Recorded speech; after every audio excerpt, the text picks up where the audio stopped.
Did Britain truly win, or merely survive until America intervened? By today's standards, were you racist? You referred to Indians with language many find overtly racist. Any remorse? Millions died in Bengal during your government. Were you responsible? Do you have regrets? How did it feel to be voted out immediately after victory?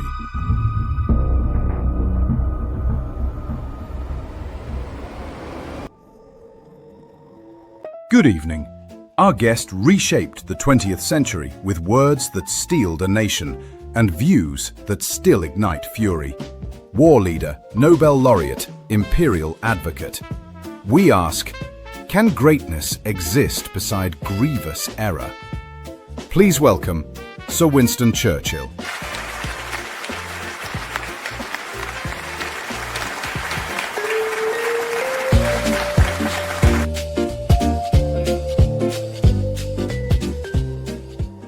I am pleased to find the afterlife well lit and the audience well fed.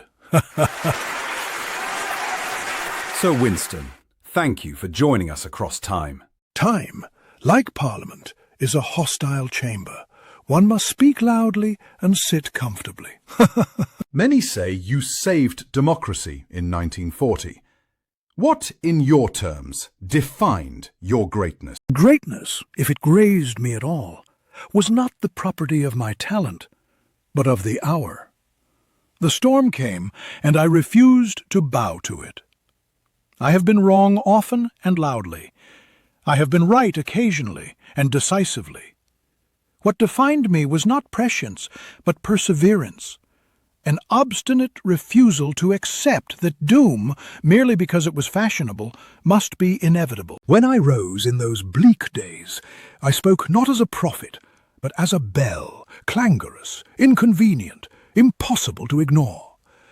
If my words seemed larger than life, it was because life had grown so terribly small, reduced to rations, sirens and telegrams. I offered the British people not comfort, but comradeship in danger. Not sunshine, but the flint and spark by which we might relight it. If history finds any greatness in me, let it note the company I kept, the butcher, the baker, the boy in the Spitfire, the woman in the factory. I was their voice. They were my courage. You said, history will be kind to me, for I intend to write it. Did you succeed? I succeeded in writing my version, which is a different triumph from writing the truth entire. I set down the facts as I knew them, polished by the bias of a participant and the vanity of an author. I believed sincerely that Britain had performed a miracle of defiance. I also believed, less nobly, that the world should appreciate that miracle in the best possible prose. My books preserved a scaffolding of events, yes, but also an architecture of argument that free people, properly led and stubbornly unafraid, can outlast terror. If history has been kind to me, it is not because I bribed it with sentences, but because the verdict remains contested, and the jury, people like you, keeps returning to the evidence. Did Britain truly win, or merely survive until America intervened? Survival in 1940 was victory. It is no small feat to keep the flame alive in a hurricane. America's arsenal and Russia's endurance were decisive in time, but had Britain sunk beneath the tide in that first year, there would have been no shore upon which their strength could land. We were, for a season, the hinge upon which the world turned. Hinges are unsung until the door falls. You fought fiercely to preserve the British Empire while the world changed. Why? Because I believed, erroneously in part, earnestly in whole, that the empire was a structure of law restraining a world of lawlessness. I grew up when maps were moral diagrams, colours denoted not conquest but civilization, That conviction was my inheritance as surely as my name. I saw the empire's railways and courts, and thought them gifts, and I saw less readily the trains and indignities by which such gifts are often delivered. A great error may still be made with great sincerity. I defended what I believed kept order. I did not always know the cost at which it was kept. You called empire a great moral cause. How do you square that with exploitation? By acknowledging that moral intentions may hitch their wagons to immoral horses. The empire contained both a policeman and a pickpocket. The policeman was law, language, and infrastructure. The pickpocket was arrogance, avarice, and insult. I argued then, and still do, that withdrawing order without preparing its replacement invites chaos. Yet I concede this. Some of what we called order was merely our order. The colonized were expected to applaud their subordination as though it were a symphony. In this, as in many matters, we mistook the silence of the governed for the consent of the governed. You opposed Indian independence for decades. Why could you not accept it was inevitable? I feared that a subcontinent of ancient rivalries, when loosed too quickly, would bleed. I saw partition before others dared to name it, and I dreaded it. My error was not in foreseeing bloodshed, but in imagining that imperial tutelage could prevent it indefinitely. Tutelage becomes tyranny when the pupil is ready to leave. I viewed independence as a cliff. Others knew it was a bridge. Even so, I cannot pretend I would have changed my vote in that House. I believed I was defending stability. History, with its cooler head and wider eyes, has rendered its own verdict. You referred to Indians with language many find overtly racist. Any remorse? Words spoken in the furnace are poor ambassadors to posterity. I possessed a temper and a tongue sharpened by too many battles. The polite truth is that I carried prejudices of my century like medals I had forgotten to polish away. Do I regret? I regret the wounds words inflict that speeches cannot mend. I knew how to rally a nation. I did not always know how to honour a people. Did you underestimate Gandhi's moral power? I did. I distrusted saints and loathed spectacles. Yet Gandhi displaced tanks with conscience and taught the world that the softest voice can move the hardest empire. I mistook austerity for impotence. It was, I learned, a kind of artillery aimed at the soul. Millions died in Bengal during your government. Were you responsible? I was responsible for prosecuting a total war. That is an admission, not a defence. The famine was a compound disaster: crop failure, logistical collapse, misjudgments. I prioritized ships and steel in a world on fire.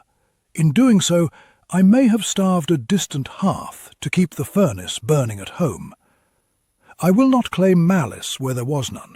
I will not claim innocence where there was neglect. In war, triage is a godless arithmetic. I have lived long enough to know that numbers on ledgers become names on tombstones. If this is my indictment, I receive it standing. Would you have done more if Bengal were Britain?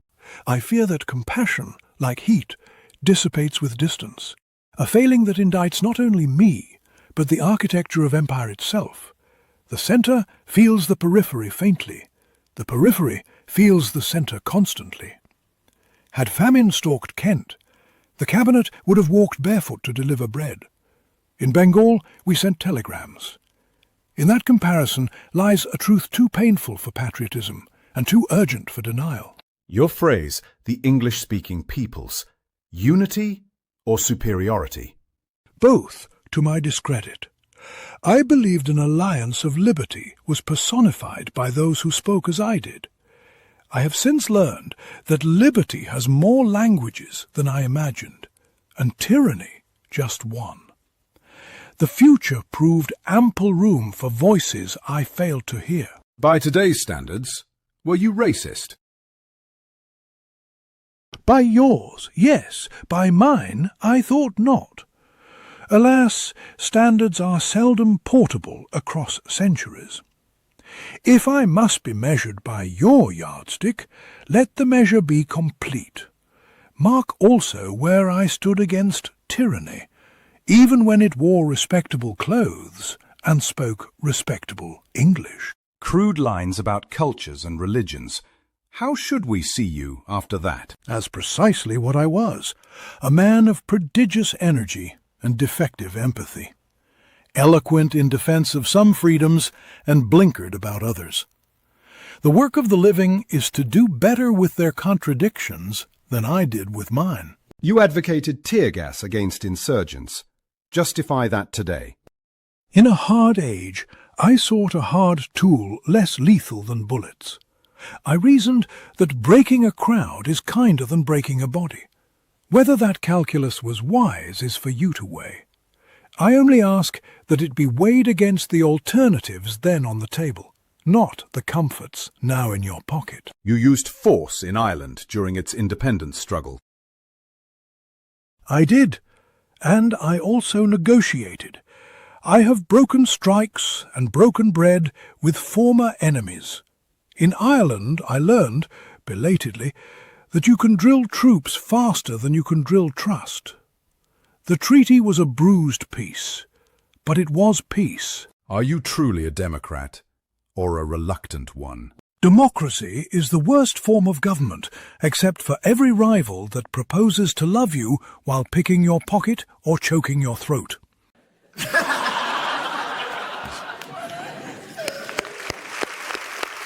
I trusted the people because they could dismiss me. They did, 1945, and thus proved my highest argument for them. You crossed the aisle twice. Opportunist. I am guilty of many opportunisms, but not that one. I followed the banner of what I thought right, and found, to my irritation, that parties kept changing the labels on the banners. I prefer betrayal of party to betrayal of principle, though I admit the former is easier to spot and harder to forgive. You warned against socialism, yet supported certain social measures. Where do you stand? I abhorred the tyranny of dogma, not the relief of suffering. The state must lift the fallen, but should not sit on the living. Provide the safety net. Do not replace the tightrope with a noose of bureaucracy. How did it feel to be voted out immediately after victory? Like being thrown from a horse after saving it from a fire. Yet I smiled, even if grimly, because the people did what war had denied them. They chose. If you fight for freedom, you must accept the freedom of others to dismiss you. If alive now, what battles would you fight? For freedom of speech, which is not the right to say what is popular, but what is necessary. For the defense of small nations against large appetites. Against the digitized mob that mistakes denunciation for virtue and ignorance for purity. And as ever, I would fight the old enemy, fear. Does cancel culture threaten democracy? It threatens courage. Democracy requires the muscle of disagreement. If every misstep demands oblivion, we will elect only ghosts. By all means, censure, rebuke, vote out, tear down arguments, but do not extinguish the very voices that teach us how not to speak. Would you survive social media? I should flourish like a weed. I would tweet at dawn, duel at noon, and block at tea. When the trolls screeched, I would offer them my speeches. When they persisted, I would offer them my silence. One must never wrestle a pig. He enjoys it, and you get muddy. Should your statues stand or fall? Let them stand as arguments, not altars. Add plaques, add context, add debate. A statue without controversy is a doorstop. A statue with controversy is a classroom. If they must fall, let them be lowered by reason not toppled by rage. Do you have regrets? Regrets gather with age as barnacles on a hull. I regret the lives I could not save, and the injuries of word and deed I did not perceive while they were being done. I do not regret defying tyranny. I do regret how often I mistook my own certainty for universal truth. How do you wish to be remembered? As a man who grappled with the dark and refused to let it keep the dawn. As a defender of liberty who failed, sometimes grievously, to recognize the liberties he denied. If I must be remembered in full, lion and shadow, then remember me honestly. I will accept no kinder epitaph than the complicated truth.